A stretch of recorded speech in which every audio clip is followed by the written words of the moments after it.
यह नियम पहले भी था, ऐसा नहीं है कि पहले नियम नहीं था।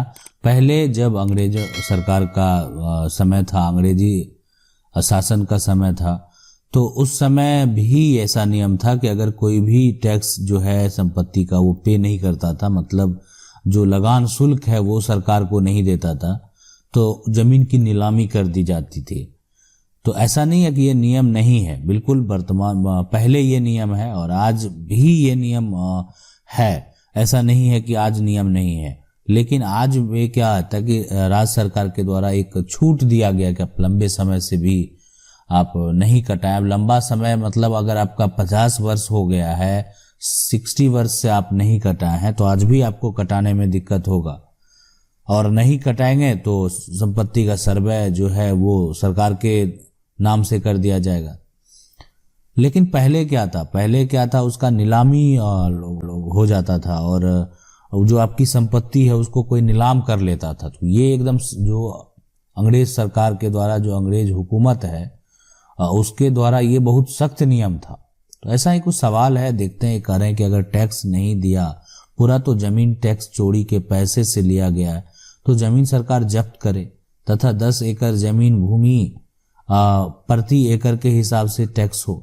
देखिए, टैक्स का तो हर सरकार, राज्य सरकार के ऊपर डिपेंड करता है कि उनको कितना जो है संपत्ति का टैक्स देना है, लेकिन जो भी टैक्स है वो देना चाहिए, इसलिए कि अगर आप उस टैक्स को किसी भी तरीके से अगर मान लेते हैं बचाने का प्रयास करते हैं, ठीक है, अगर वो तरीका एक लीगल वे है कोई दिक्कत नहीं, लेकिन अगर वो लीगल वे नहीं है, आप सिर्फ जो टैक्स है वो नहीं दे रहे हैं, तो आपको पता होना चाहिए कि एक लंबे समय के बाद आपकी जमीन वो जो है वो सरकार के नाम हो जाएगी। और उसके बाद अगर मान लेते हैं किसी प्रकार का सर्वे का काम हो गया, आप लंबे समय से जो है वो संपत्ति का जो लगान पे है वो आप नहीं किए हैं, तो अगर उसका सर्वे होके फिर नया अगर हुआ और उसके बाद भी आपने लगान जो है यहाँ पे उस समय सर्वे टाइम से पहले नहीं कराया, तो वो संपत्ति सरकार के नाम से सर्वे कर दिया जाता है।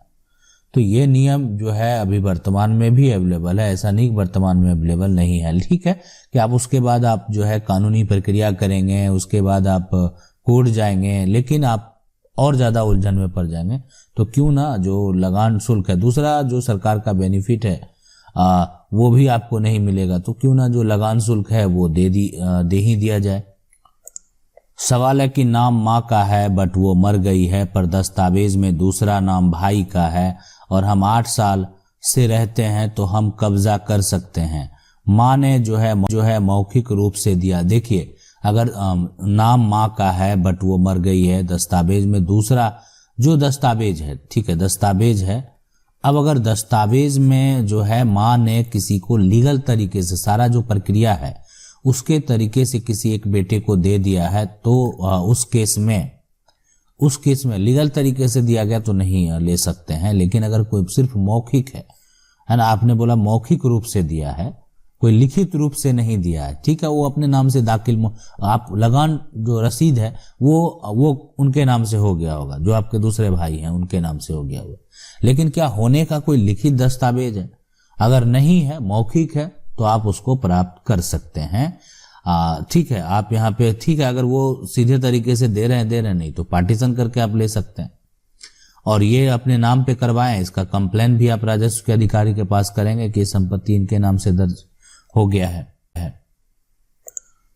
सवाल है कि एक हाउस है और 2 लड़का और 3 लड़की, तो घर कैसे बंटवारा होगा, सभी को कैसे बराबर हिस्सा मिलेगा। देखिए, एक अगर घर है, मान लेते हैं हाउस है और 2 लड़का और 3 लड़की अगर है मान लेते हैं, ठीक है, एक तो घर एक पूरा ये मकान हो गया। अब 2 लड़का 3 लड़की है, तो एक चीज ये डिपेंड करता है कि लड़की उस घर में हिस्सा लेगी या नहीं लेगी।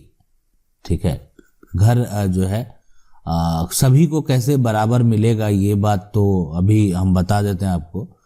लेकिन जो यहाँ पे लड़की है वो हिस्सा लेगी या नहीं लेगी, अगर नहीं लेगी तो रिलीज का जो पेपर है, नो ऑब्जेक्शन का जो पेपर है वो तैयार कर ले साथ में, ताकि संपत्ति जो है वो 2 लड़का अपने नाम पे करा ले। ये हो गया। लेकिन आपने बोला सीधा कि टोटल इतना बंटवारा होगा तो कैसे होगा। अब ये देखें कि अगर एक मकान है तो मकान काफ़ी बड़ा, यहाँ पे टोटल 5 टुकड़े हो जाएंगे। तो मकान में क्या होता है, आप ऐसा कर सकते हैं कि अगर आपका मकान छोटा है तो आप फ्लोर बाय फ्लोर अपना जो है हिस्सेदारी कर सकते हैं।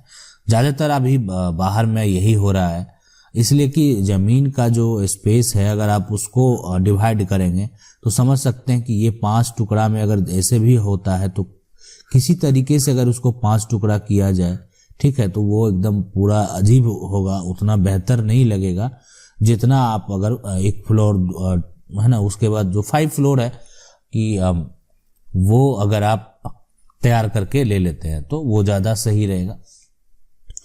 सवाल है कि मेरे पिताजी ने घर के पीछे की जमीन जो कि अन्य व्यक्ति का है उसके बदले में उस व्यक्ति के घर के पास अपनी जमीन 60 वर्ष पहले दी।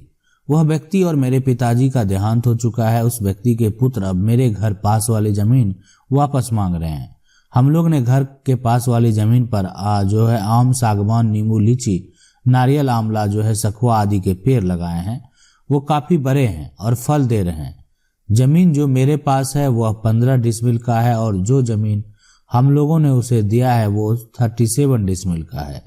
इस स्थिति में अगर हम क्या करें?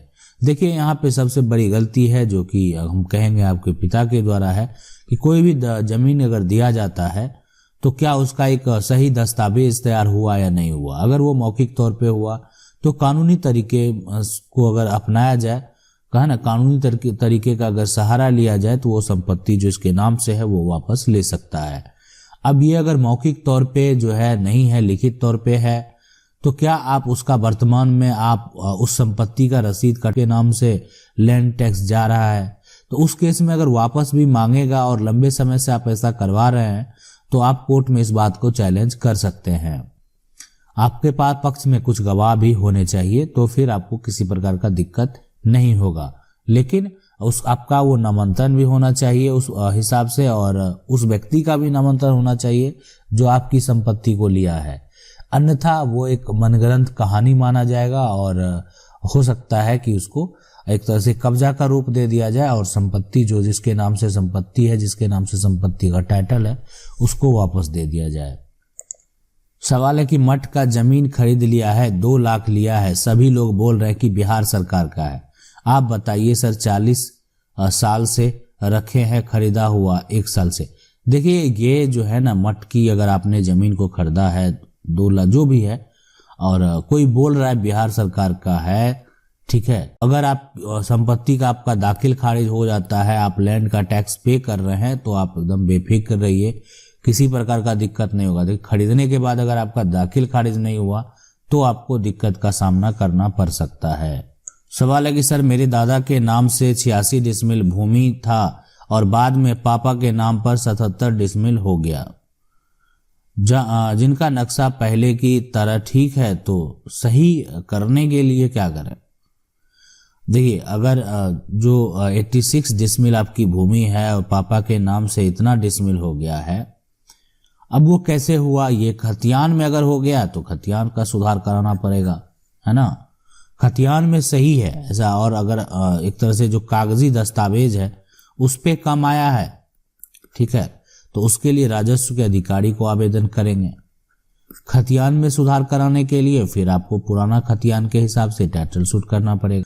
तो ये आपको है, अगर ये अपने इसका सुधार कराना चाहते हैं तो ये सब प्रक्रिया को आपको फॉलो करना होगा। अगला सवाल है कि सर, मेरा पूर्वज ने गांव के व्यक्ति को भाईचारा में खेती कर अपना जीविका चलाने हेतु दिया था जमीन, यहाँ पे उसके बाद 30-40 वर्ष तक जो है छोड़ दिया, मतलब जीविका चलाने के लिए दिया और स्वाभाविक छोड़ दिया। उसके बाद उन्होंने घर बना लिया। हम लोग उससे छोड़ने के लिए बोलते हैं तो वह बोलता है कि मेरा जो है जमीन है जिस पर हम जिसको टाइटल शूट किए हैं वह कोर्ट में नहीं जाता है। मेरा एक पार्टी हो गया है, तो क्या डिग्री होने का? हाँ, बिल्कुल उठा सकते हैं। देखिए, अगर नहीं जाता है वो तो अपने फेवर में डिग्री ले लीजिए, और डिग्री ले लीजिए उसके बाद अपना जो आपका आदेश है उस हिसाब से अपना प्रशासन के द्वारा उसको हटवा सकते हैं। देखिए, एक आपके पक्ष में वो आपकी जीत हो गई, तो ये आप जरूर कर सकते हैं और जरूर करें, ठीक है। आशा करते हैं वीडियो अच्छा लगा होगा। वीडियो अच्छा लगा वीडियो को लाइक जरूर कर दें। अगर चैनल को पहली बार देख रहे हैं तो सब्सक्राइब करके जो बेल आइकन है उसको जरूर दबा लें। मिलते हैं अगले वीडियो में, तब तक के लिए जय।